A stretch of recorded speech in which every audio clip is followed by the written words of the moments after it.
Sagar, class 9।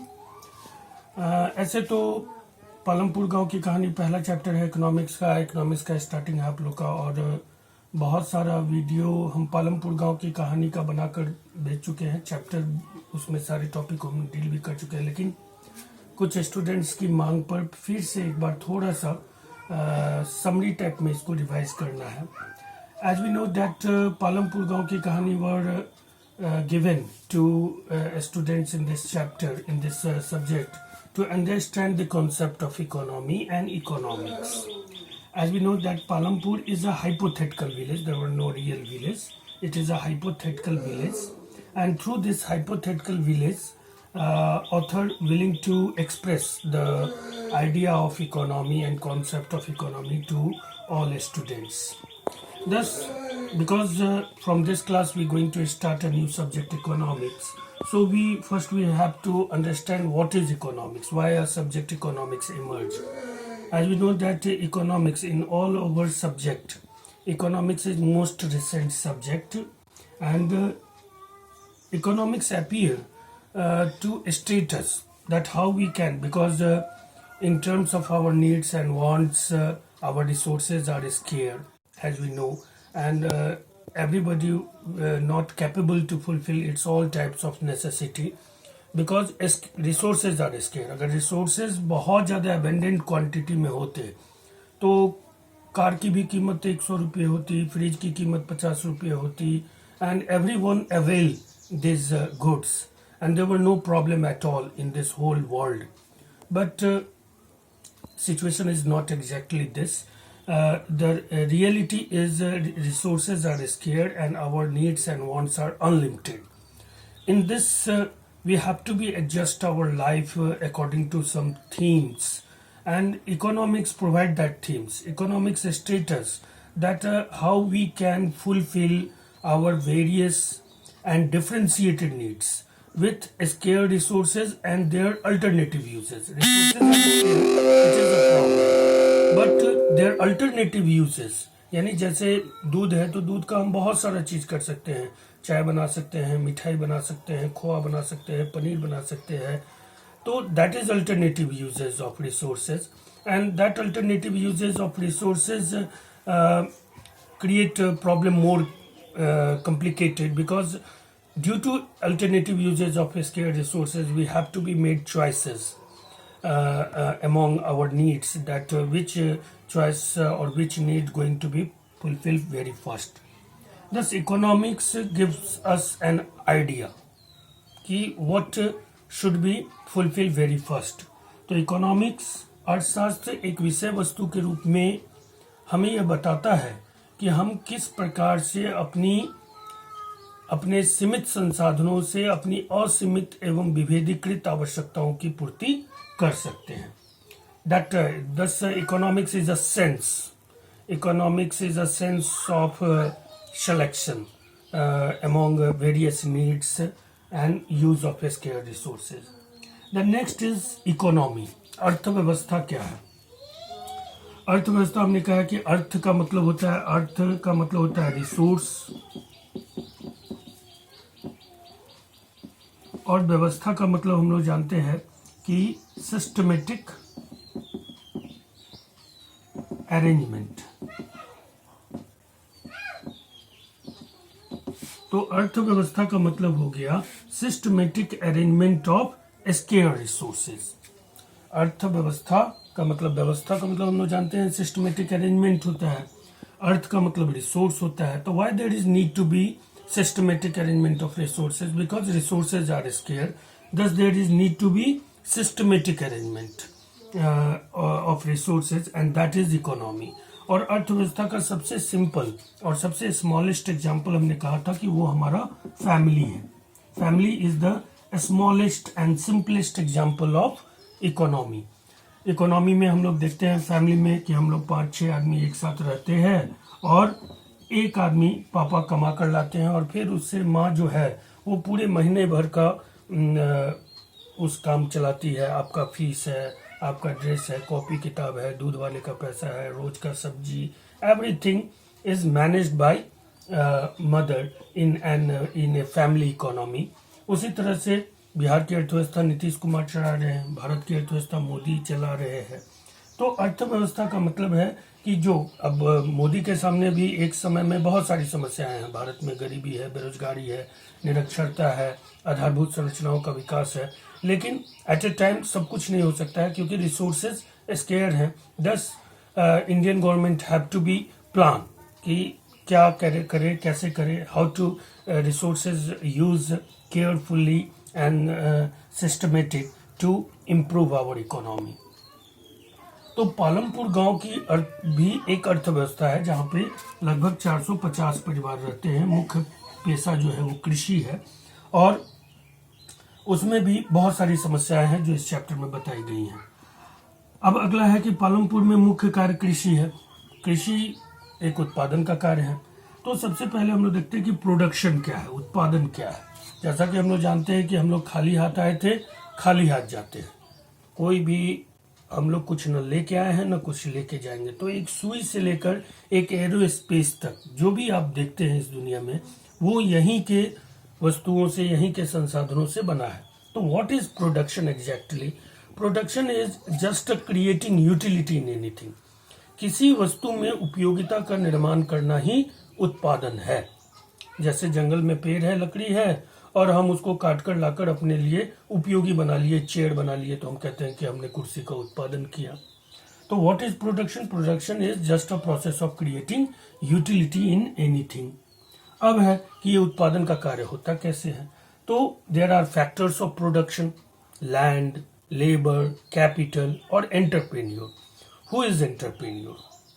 Entrepreneur refers that, इसको हम लोग उद्यमी भी कहते हैं, साहसी भी कहते हैं। Entrepreneur refers that person who integrate all other factors of production and make production possible. जो उद्यमी होता है या एंटरप्रेन्योर होता है, साहसी होता है, वो एक ऐसा व्यक्ति होता है, जैसे हम खेत में जाकर लेबर को रख दें, पैसा रख दें, बीज रख दें तो उत्पादन हो जाएगा? नहीं होगा। क्यों?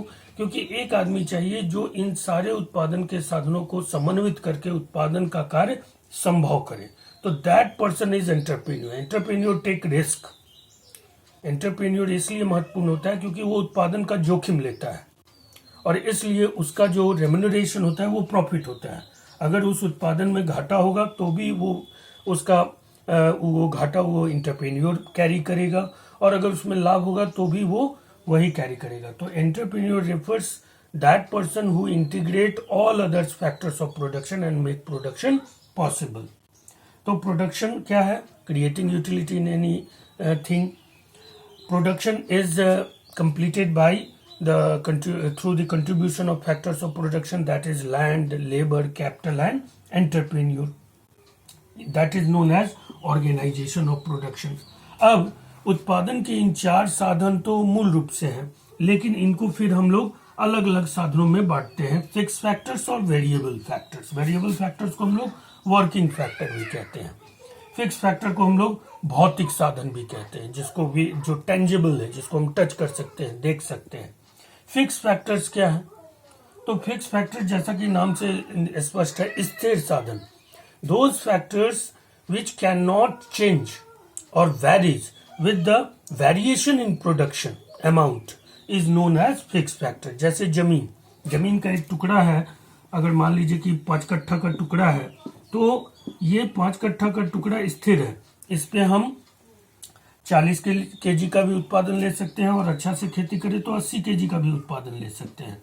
But land world fixed. तो फिक्स फैक्टर्स का मतलब हो गया दोज फैक्टर्स, जैसे हमने आपको बताया भी था कि आपके किचन में जो है, अगर 5 लीटर का कुकर है तो वो फिक्स है। आपका गैस चूल्हा जो है वो फिक्स है, उस पर आप 10 आदमी का भी खाना बना सकते हैं, 2 आदमी का भी खाना बना सकते हैं। वो कुकर नहीं चेंज होगा, वो गैस चूल्हा नहीं चेंज होगा। तो fix factors refers those factors which going to be which can not change और varies with the variation in production. Variable factor और वर्किंग फैक्टर क्या है? ये ऐसे फैक्टर्स होते हैं जैसे खाद है, बीज है, या फिर आपके किचन में चावल, दाल, सब्जी, मसाले हैं। तो ये जितना वेरिएबल फैक्टर्स उत्पादन की मात्रा के साथ बढ़ते हैं, उत्पादन की मात्रा के साथ घटते हैं। दे can change or varies with the variation in production. but fixed factor were not going to be changed. Physical factors are mostly fixed factors. भौतिक पूंजी वो होते हैं जिनको हम टच कर सकते हैं, जैसे मशीनरी है, बिल्डिंग है, उन सबको हम फिक्स फैक्टर्स कहते हैं। अब है कि पालमपुर में इकोनॉमी कैसा है। तो पालमपुर में इकोनॉमी कैसा है, most important livelihood process agriculture है, लेकिन एग्रीकल्चर में भी बहुत सारी समस्याएं हैं। इसके बाद कुछ लोग दुकान करते हैं, कुछ लोग पशुपालन में लगे हुए हैं, कुछ लोग अन्य अपना इंडिविजुअल सर्विस भी प्रोवाइड करते हैं, हजाम है, मोची है, अन्य कुम्हार है। तो लेकिन मुख्य व्यवसाय कृषि है, लोग खेती करते हैं या खेतों में श्रमिक के रूप में कार्य करते हैं। तो the agriculture were main livelihood process for Palampur village. अब है कि खेती में क्या क्या समस्या है। खेती में समस्याएं एक है कि एक तो बड़े होल्डिंग्स का अभाव है। जो 80% परिवार हैं अपर कास्ट के, वो अधिकतर भूमि पर अपना उनका कब्जा है, बाकी शेड्यूल कास्ट फैमिली है। इसके बाद से जो खेत के जोत हैं वो 80% खेत की जोत 2 हेक्टेयर से कम है। इन छोटे जोतों पर क्या होता है कि इस पे एग्रीकल्चर को हम बड़े पैमाने पर कमर्शियलाइज नहीं कर सकते हैं, मार्केटाइज नहीं कर सकते हैं, मैकेनाइज नहीं कर सकते हैं, क्योंकि इतना छोटा खेत है कि ढंग से ट्रैक्टर भी नहीं घूम पाएगा। तो ऐसे छोटे जोतों पर कॉस्ट बढ़ जाता है, कॉस्ट ऑफ प्रोडक्शन बढ़ जाता है और सहूलियतें बहुत कम हो जाती हैं, इकोनॉमीज बहुत कम हो जाती हैं और प्रॉब्लम बढ़ जाते हैं। अब है कि खेती में जो समस्या है कि सीमित भूमि है, लेकिन दिन प्रतिदिन हमारी आवश्यकताएं बढ़ती जा रही हैं, छोटे जोत हैं। तो ऐसी स्थिति में अब क्या है कि हमको खेती बढ़ाना है। कैसे बढ़ेगा खेती या उत्पादन? तो या तो उसका 2 ही उपाय है, या तो कल्टीवेटेड लैंड को बड़ा किया जाए, कृषि अंतर्गत भूमि को ज्यादा किया जाए, या दूसरा कि उसी सीमित भूमि से हमें ज्यादा उत्पादन लेना है।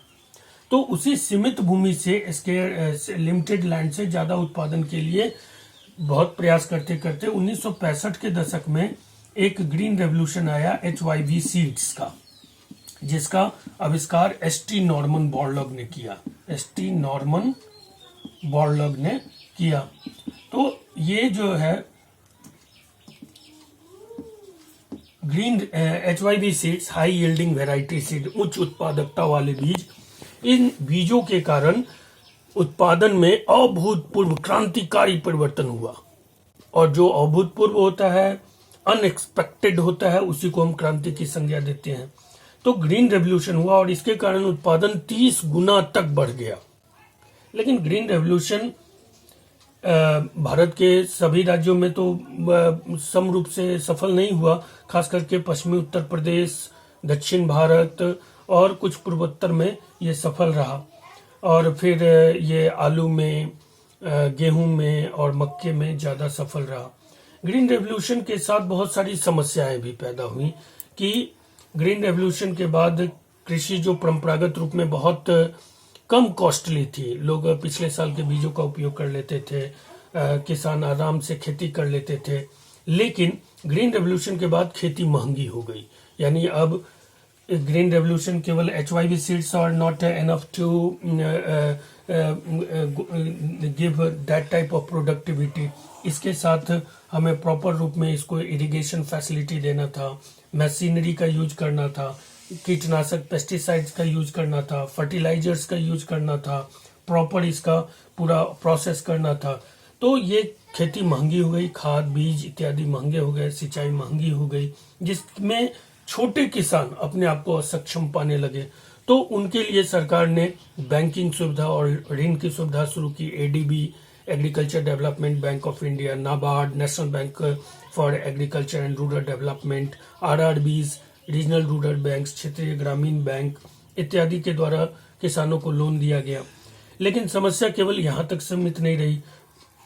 ग्रीन रेवोल्यूशन के बाद जो उत्पादन तेजी से बढ़ा, उसका भी एक समस्या हुआ कि फिर उस उत्पादन को सही कीमत पर बेचने का, उसको स्टॉक करने का वेयर हाउसेज नहीं है, बेचने का ढंग नहीं है, ताकि बेचने के लिए सप्लाई चेन डेवलप नहीं है ताकि किसान उसका लाभ ले सके। तो ग्रीन रेवोल्यूशन के कारण जो स्थितियां उत्पन्न हुई उसमें मुख्य रूप से दो स्थितियां थी कि how farmers able to take data highly costly inputs of agriculture. The second problem were arised how the high production crop were going to be sell or going to be managed or in supply chain का समस्या. और इसके बाद जो समस्याएं हैं पालमपुर गांव में, तो वो खेती से संबंधित इन्हीं समस्याओं पर हम लोग नेक्स्ट वीडियो में बात करेंगे.